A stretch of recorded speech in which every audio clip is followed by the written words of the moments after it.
Bonjour à tous, cette semaine nous sommes à l'intérieur du premier carré exact entre Jupiter et Neptune qui a eu lieu samedi 13 janvier, mais qui est avec nous presque toute l'année 2019, parce qu'en fait ce carré va se reproduire à 2 reprises, ce sera en juin et en septembre.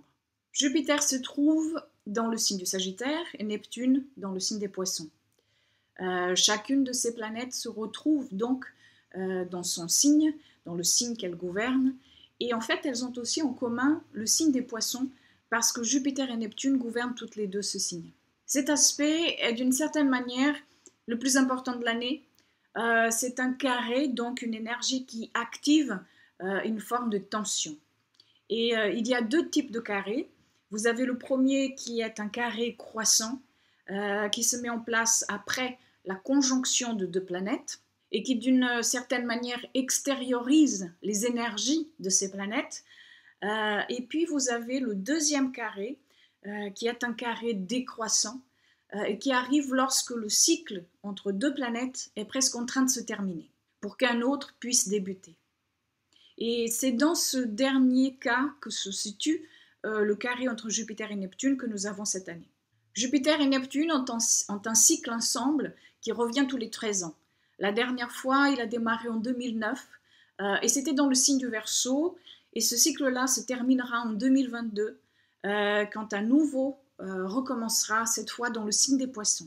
Alors cette année, nous sommes dans ce carré décroissant qui équivaut, si on le met en corrélation avec le cycle lunaire, le cycle lunaire nous sert toujours de modèle en astrologie humaniste. Donc il correspond à la phase dernier quartier du cycle de la Lune. Et on sait que la phase dernier quartier est une phase qui nous projette vers l'intérieur, car il s'agit de reconnaître des thématiques qui nous ont construits, mais qui, pour une raison ou une autre, seront amenées à être dissoutes ou à se transformer. C'est donc le moment pour revenir vers ce qui est important, vers ce qui est essentiel, et pour dialoguer avec l'archétype du féminin présent en chacun de nous. Il y a, tout comme au moment du premier quartier, donc du carré croissant, une opposition entre ombre et lumière qui devient de plus en plus présente. Et la confrontation est liée à des prises de conscience fortes qui vont permettre de descendre profondément dans notre ombre personnelle, ou alors d'entrer en contact avec l'ombre collective. Et il faudra ici ensuite remonter, revenir à la surface avec une proposition nouvelle qui proviendra des apprentissages de cette crise-là. En transposant tout cela, toute cette information sur ce carré de Jupiter-Neptune de cette année, il s'agit de prises de conscience liées à des idéologies et dogmes présents dans l'inconscient collectif, ou encore il s'agit d'injustice et manque d'éthique envers l'humanité et la nature, entre bien d'autres choses. Jupiter et Neptune sont dans un bras de force qui mélange excès et conformité d'un côté et qui mélange espoir et absence de limite de l'autre. C'est un aspect qui nous fera rêver grand, mais qu'il faudra saupoudrer de mesure et de sobriété. C'est un aspect qui nous éveille aux idées que l'on se fait de la vérité, de qui la détient et de ce que la vérité signifie en fait. On peut donc, pendant cette période, être à la recherche d'une vérité à l'extérieur de soi, au lieu de la chercher en soi. On peut aussi être prêt à entrer ou à croire en toute chose qui promet un effacement de la souffrance. On peut aussi être celui ou celle qui va prédiquer des idées comme étant d'unique vérité à suivre. Il y a un trop-plein de confiance qui prend sa source ici dans une forme d'arrogance ou dans une forme de croyance. C'est donc un aspect qui nous ouvre à la fois à l'idéalisation et à la déception, mais dont le but est celui de nous éveiller, de nous réveiller à une vérité intérieure et pour soi. Mais ce sera à chacun de travailler avec ça et selon son niveau de conscience.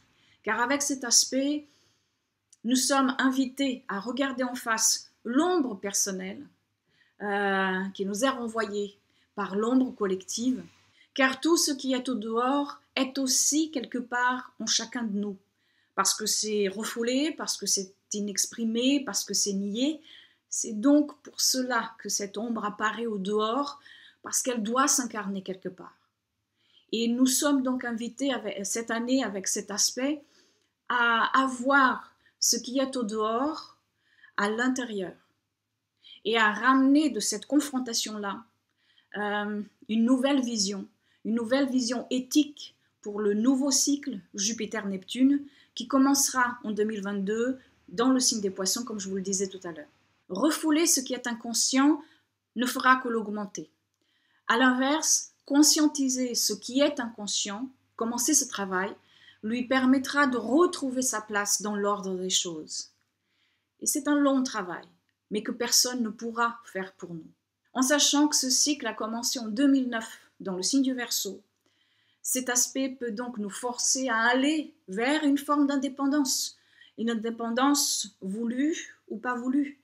Cet aspect peut aussi nous aider à renouer le lien avec l'expression de la part spirituelle qui nous habite et nous aider à dissoudre, surtout nous aider à dissoudre des dogmes matérialistes et sociaux et qui ne servent plus ou qui sont carrément opposés à l'évolution du vivant.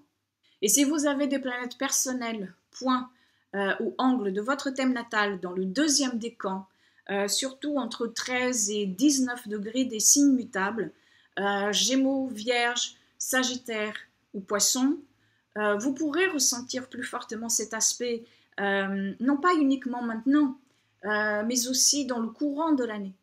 Surtout, bien sûr, aux périodes où le carré sera exact, c'est-à-dire maintenant en janvier, en juin et en septembre.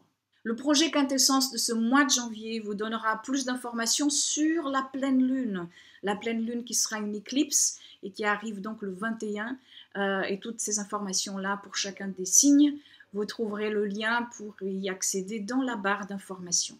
Je vous remercie et je vous souhaite une très belle semaine. Je vous dis à très bientôt.